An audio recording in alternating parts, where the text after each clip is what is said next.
naapektuhan ako pag kulang ang mga gamit kasi yung learning nila, hindi sila makasabay kung kulang ang kanilang gamit.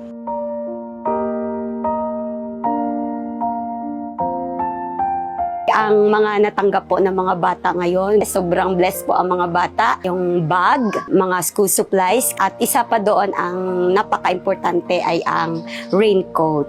Bihira lamang po dumating ang mga ganong pagkakataon sa amin, lalo na nasa malayo po kaming lugar.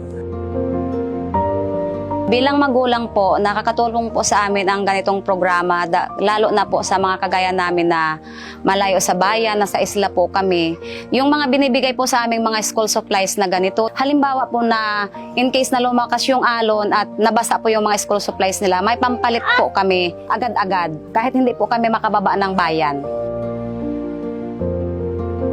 Ito pong advokasya ng pagbabago sa pagbibigay ng mga school supplies, malaking tulong po sa mga bata. Hindi po simpleng tulong po para sa mga mag-aral, kundi talagang ito ay malaking tulong hanggang sa kung ilang buwan nilang magagamit yung mga supplies nila o hanggang sa magtapos pa ang taon ng pag-aaral.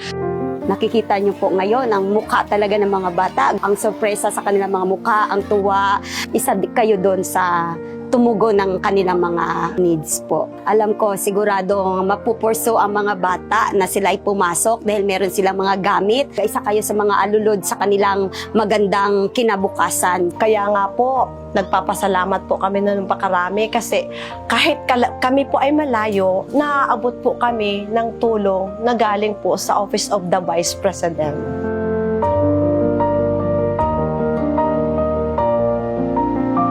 Ang mensahe ko pong maipapaabot sa Office of the Vice President is maraming salamat po. Napakalaking suporta para po ito sa aming mga anak at sa aming mga magulang.